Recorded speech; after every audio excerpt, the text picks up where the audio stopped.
लहजा की जैसे सुबह की खुशबू आजान दे, जी चाहता है तेरी आवाज चूम लूं।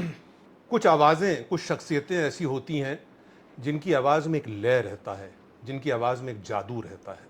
और वाकई में इन के साथ आप अगर गुफ्तगू करें, आप गजलियात सुने, या आप अगर इनकी भजन संध्या में शामिल हो, तो मानो जैसे एक अजीब सा आनंद, एक अजीब सा सुकून मिलता है। मैं आज ऐसे ही एक आवाज के मालिक के साथ, जिसमें ईश्वर का, जिसका राम की कृपा है जिनके ऊपर, उनके साथ बैठा हूं, आपकी मुलाकात भी कराता हूं। भारत सरकार से पद्मश्री से सम्मानित, भारत ही नहीं पूरे जग में भजन सम्राट से जाने हुए मान्य श्री अनूप जलोटा जी। जलोटा जी, पहले तो बहुत बहुत नमस्कार और बहुत बहुत आपका शुक्रिया कि आप आज के दिन हमारे कुक स्पीक्स के पॉडकास्ट में आए। देखिए, मसरूफियत ऐसा है कि आप हमारे घर में बैठे हैं, हम हाँ भी हाँ अपने घर में बैठे हैं। जी। ये नहीं मलिक परिवार हमारा अपना परिवार है। जी, मैं बिल्कुल, मैं तो शुक्रिया। आपने जैसे ही बोला कि कैमरा नीचे लगा, मैंने कहा चलिए हाँ ये भी हो जाए, कबाब भी हो जाए, ये भी हो जाए। एक आध लाइन राम जी के लिए मैं जरूर जरूर दरखास्त ही जरूर। थोड़ा तो गवाऊंगा। अनूप जी आप आए तो हाँ, गाएंगे आप। थोड़ी राम जी के लिए कोई एक लाइन। तेरे मन में राम, तन में राम, रोम रोम में राम रे, राम सुमिर ले, ध्यान लगा ले, छोड़ जगत के काम क्या रे, बात बोलो राम, है राम, क्या बात, बोलो राम, बोलो राम राम राम। क्या बात, क्या बात, क्या बात। मैं भजन पे तो ज़रूर आऊँगा अनूप जी आपके साथ। जैसे मैंने बताया, भजन सम्राट से आप जाने जाते हैं भारत में नहीं, पूरे विश्व में। पर मैं एक छोटा सा आपको उदाहरण देना चाहता हूँ। जब हम लोग भी जवान थे, ये 1980 की बात है, उस टाइम पे हमारा भी जो दिल था थोड़ा फेंका जाता था और ठुकराया भी जाता था। जब ठुकराया जाता था थोड़ी मायूसी होती थी। मेरे को अभी भी आपकी एक गज़ल याद है, हम लोग जब सुना करते थे। वो पता नहीं आपको वो, ये मैं इसलिए शुरू करना चाहता हूँ क्योंकि मैं ये चैप्टर आपकी ज़िंदगी का लाना चाहता हूँ, उभारना चाहता हूँ। गज़ल जो हमने बचपन से आपकी सुनी, और वो भी आपको मैं गुजारिश करूंगा कि आप ज़रूर गुनगुनाएं। जब से गए हैं आप हाँ, किसी अजनबी के साथ।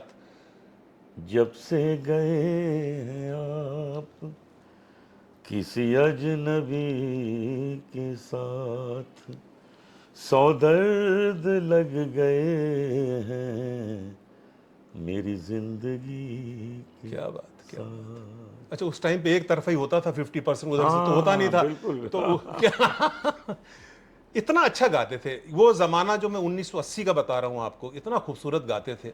लखनऊ में रहे आप 20 साल, जो मैं आपसे जिक्र करूंगा। फर्स्ट आपकी 20 ईयर्स। फर्स्ट 20 ईयर्स आपका लखनऊ से क्या कुछ प्रभावित रहे गज़ल गाने के उसमें अनूप भाई? हाँ, लखनऊ में बेगम अख्तर गाती थी जी। तो हम उनको सुनते थे। फिर पिताजी से हम सीखते थे, गज़ल पुरुषोत्तम जी सीखते थे, आपके जो, पिताजी से हाँ, सीखते थे। आप उसको अपना गुरु मानते हैं? हाँ, गुरु हैं, पिता भी है, गुरु भी जी है, जी उनसे ही सीखा है। जी सब उनसे ही सीखा है। जी और एक्चुअली हम जितने भजन गाते हैं जी। उसमें 75% भजन उनके ही हैं। क्या बात है, क्या बात, तो I am popularising his music. क्या बात, क्या उनका बात, ही क्या है, बात। मतलब तरन्नुम जो पूरा बनाया हुआ है, पिताजी का उनका बनाया ही, हुआ। उनका ही। क्या बात, क्या गजल से रुख क्यों मोड़ लिया? बहुत किए थे गज़ल। आज भी गज़ल के कॉन्सर्ट्स होते हैं, गज़ल रिकॉर्ड भी होती हैं। जी जी कल भी बॉम्बे में 2 गज़ल हमको रिकॉर्ड करनी है, जी जी। होते रहते हैं। फिर ये रुख क्यों मोड़ा लेकिन गजल से? हुआ क्या है कि भजन का बहुत बड़ा संसार है। हमारे हिंदुस्तान में 70% पॉपुलेशन जो है वो गांव में रहती है। जी वो भजन की ऑडियंस है, जी वो फोक म्यूज़िक की ऑडियंस है। तो सब मिला लीजिए तो इंडिया की जो टोटल पॉपुलेशन है उसका 85% जो है वो भजन का ऑडियंस जी जी है, गज़ल का छोटा है। जी और अब ये तो ये हो गई कि गज़ल इसलिए लोग भूलते जा रहे हैं कि जो यंग क्राउड है, जो यूथ है, उसको ठीक से हिंदी नहीं आती तो उर्दू कहाँ से आएगी? बिल्कुल सही बात, बिल्कुल हिंदी सही, नहीं बोल पाते। बिल्कुल सही बात। तो उर्दू बोलना तो भाई बहुत मुश्किल बड़ी काम बात है। है। इसलिए गज़ल का कम होता ये जा रहा आपने है। जानबूझ के किया या मार्केट का ट्रेंड देख के किया आपने? नहीं, अपने आप हो गया। अपने आप हो हाँ, गया। किया नहीं। एक हमारा एल्बम बहुत सुपर हिट हो गया भजन का। जी। तो उसके हिट होने के बाद लोग हमको कहने लगे वो भजन सम्राट है, आप भजन गाइए। जो आपका हिट हुआ था उसका भी बड़ा बढ़िया किस्सा है, सुनाइए ना हाँ वो। हाँ, वो तो वो भी आपने एक रिकॉर्डिंग करी थी। कॉन्सर्ट था। कॉन्सर्ट था, फिर उसमें कुछ इंस्ट्रूमेंट नहीं था। हाँ, उसमें बताइए ना वो, मंजीरा नहीं था। मंजीरा नहीं था। कॉन्सर्ट किया था हमने, रिकॉर्डिंग नहीं की थी। जी। तो 1 महीने बाद मुझे फ़ोन आया वहाँ से कि भाई आपने जो गाया था ना। पॉलीडोर से आया था फोन? नहीं, हरे कृष्णा मंदिर से, अच्छा, ओके।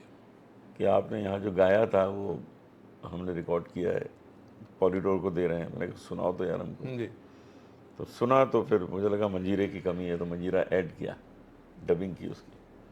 उसके बाद वो एल्बम जब रिलीज़ हुआ तो डबल एल्बम रिलीज़ किया, जी। 2 LPs। उसमें आपने कुछ ऐड किया था? ओनली मजीरा ऐड किया था। तो उसके बाद तो हंगामा ही हो गया। ऐसी लागी लगन और जग में सुंदर है दो नाम, मैया मोरी मैनी माखन खायो, ये सब घर घर पहुंच गया। तो आज भी यही हो गया है कि सारी दुनिया में लोग सुनते हैं वो उन्हीं भजनों को। तो भजन का इतना बड़ा ऑडियंस है, इतना गज़ल का उतना हो ही नहीं सकता। आपको फिर प्यार भी ज्यादा भजन से मिला, लोगों से जो स्नेह ज्यादा मिला वो भजन से मिला? मुझे जो पॉपुलैरिटी भी मिली वो भजन से ही ज़्यादा मिली, क्योंकि भजन के सुनने वाले लोग ज्यादा है, परसेंटेज ज्यादा है। परसेंटेज ज़्यादा है। नहीं, जैसे मैंने कुछ आपकी लिखी दिले नादा और जब तुमने गजल सुनाई, ये आज भी इतनी मशहूर है कि लोग सुनते हैं जो गजल के। अच्छा, फिर वो जो दौर था 1980 का जलोटा जी, जिसमें जगजीत भाई बिल्कुल शुरू हो रहे थे और आप मोरलेस उनके एक साथ साथ थे। मतलब ऐसा लग रहा था कि अब ये दो जो हैं स्टालवर्ट्स हमारी गजल की दुनिया में आ गए, और फिर सडनली वी रियलाइज कि आप भजन पे शिफ्ट हो गए। तो आप उसमें ज़्यादा रिस्पॉन्स मिलने लगा, वो एल्बम हिट हो गया, तो फिर मैं भजन में ज़्यादा काम करने लगा। लेकिन मेरे कॉन्सर्ट्स बहुत हो रहे थे गज़ल के, जी आज भी होते हैं जी। हमने गुलाम अली साहब के साथ बहुत कॉन्सर्ट किए, मेहंदी हसन साहब, जगजीत सिंह, पंकज उदास, तलत अजीज, हरिहरन, इनके साथ कंबाइंड आपने कॉन्सर्ट? कंबाइंड कर बहुत किया। अभी भी हम एक गज़ल की एक बना रहे हैं, नई टीम, जुगलबंदी टाइप की। हाँ, उसका नाम रखे हैं त्रिवेणी। त्रिवेणी, उसमें कौन कौन है साहब? तो मैं, हरिहरन और शंकर महादेव। क्या बात है साहब, क्या बात, क्या बात, क्या बात। तो वो एक बड़ी चीज होगी। कुछ उसका नाम आप लोगों ने सोचा है? त्रिवेणी ही नाम? त्रिवेणी। क्या बात, क्या बात। कब रिलीज? त्रिवेणी MP3। अरे क्या बात, क्या बात, क्या बात, क्या बात। एक प्रश्न जो थोड़ा मैं पूछना चाहता हूं, जैसे मैं अभी आपने बताया आप घर पे बैठे हुए थे, आज दशहरा का त्यौहार था, बड़े प्रोसेशन निकल रहे थे। ये जो भजन में आजकल पुरानी फिल्मी दुनिया में जो भजन गाते हैं, जैसे मैं अभी सुन रहा था, वो एक बड़ा पुराना गाना है वो फिरकी वाली अल्लाह, इसकी जो ट्यून में ये भजन गाते हैं, तो आपका क्या कहना है ऐसे इनमें? क्या ये बड़ा अजीब सा लगता है सुन के? नहीं होना चाहिए। एक उनकी जो प्योरिटी है या जो स्वच्छता है वो खत्म हो जाती है। एक हम सुन रहे थे भजन, कोई गा रहा था कि मंदिर के पीछे क्या है, तो मैंने कहा इसमें तो माधुरी दीक्षित की आ रही है, भगवान की तो नहीं आ रही। पर बड़ा बुरा सुन के बड़ा बुरा लगता है। उन धुनों को वहीं रहने दीजिए, वहीं रहने दिया जाए। फिल्म में मेरे ख्याल से ईश्वर के द्वार पे नहीं लाना चाहिए। हाँ, क्या जरूरत है, ओरिजिनलिटी रखो। तो ओरिजिनलिटी रखो, शायद इसीलिए इतने सालों से लोग भजन सुन रहे हैं। पिताजी की कुछ यादें? हाँ, आपने पिताजी बताइए ना कुछ किस्से। पिताजी ने ये तो जरूर मैंने सुना है कि आप हिल स्टेशन गए थे, माताजी पिताजी दो और आए तीन थे। वो भी बड़ा मशहूर किस्सा आपका, वो भी थोड़ा सुना। नैनीताल में मेरा जन्म हुआ था जी, कि मम्मी डैडी छुट्टी मनाने गए थे। छुट्टी मनाने गए, गर्मियों की छुट्टियाँ, तो 3 आ गए, वहाँ में जल्दी पैदा हो गया। तो शायद इसीलिए नैनीताल की वजह से शांत स्वभाव मिला है। थोड़ा रोमांटिज्म भी मिला, वो भी है, थोड़ा खुश मिजाजी भी मिली है नैनीताल से। आगे आगे अभी और क्या फ्यूचर प्लान्स में आपके लिए है? कि अभी भजन पे ही ज्यादा, जैसे आपने बताया कि गजल के भी आप कंसर्ट्स में आप जाना चाहते हैं, फिल्मों का भी मैं जिक्र करना चाहता हूं। जैसे आपने शिरडी के साईं बाबा में इतने बढ़िया, मेरे का 3 या 4 आपने भजन गाए थे, और आप मनोज कुमार जी को अपना एक गुरु मानते हैं, गॉडफादर मानते हैं फिल्म के लिए। फिर फिल्म में क्यों नहीं गाया? आपने गाया। फिर मैंने सुना कि आपका एक बड़ा एक वो कंटेंशन था कि यार मैं वो 4 दीवारी में नहीं गा सकता, मुझे ऑडियंस चाहिए। हाँ, मुझे ऑडियंस के सामने गाने में ज़्यादा मज़ा आता है, और वो है भी इंटरेस्टिंग कि आप पब्लिक में गा रहे हैं जी, सामने वाह वाह हो रही है, सामने रिस्पॉन्स मिल रहा है। This is more interesting than singing in the studio. You don't like sitting inside the studio? ऐसा नहीं कि डोंट लाइक, जी, दैट वन इज बेटर। रोज ही स्टूडियो में रिकॉर्ड करते हैं, रोज गाने रिकॉर्ड करते हैं, वो स्टूडियो तो है, लेकिन जो पब्लिक के सामने होता है उसका मजा अलग, वो उसका experience is better than singing in a studio. Films के ऑफर मिलते हैं अनूप भाई? बहुत तो आप कुछ मना भी करते हैं? हाँ, मना करते हैं। क्या कोई खास वजह? कोई अपने किस्म का नहीं लगा तो मना कर देते, मना कर दे। हमारे मतलब का नहीं है, किसी और से गवा लो, मीका से गवा लो। आपके एरा में आप वाकई में इतना ब्यूटीफुल, जैसे मैंने तारीफ ही करी आपकी कि आपका तो गुफ्तगू कर लो, आपसे गजलियात सुन लो, आपसे भजन सुन लो, अब मैं आपसे गुफ्तगू भी कर रहा हूँ तो एक नशा सा ही मिल रहा है मेरे को। इतनी खूबसूरत आवाज़ है, ये आवाज़ को कायम कैसे रखा आपने इस उम्र में? क्या रियाज बहुत करते हैं? रियाज ही है तरीका। क्या परहेज भी करते हैं? परहेज नहीं करते। देखिए चटनी खा रहे हैं, बहुत बढ़िया चटनी आज। हाँ हाँ हाँ कबाब के साथ जो चटनी खाई है, मज़ा आ गया। कबाब भी बहुत अच्छे हैं। जी यहाँ की कोई एक लेडी है जी भोपाल हाँ की, जी वो हाँ, ये बनाती ईदगाह हैं, हिल्स में रहती हैं वो। प्राइवेटली बनाती हैं। तो मैं तो बम्बई मंगाऊंगा ये कबाब। अरे बिल्कुल साहब, आपको पेशे खिदमत किए जाएंगे। राहुल को कह देंगे भेज देना यार।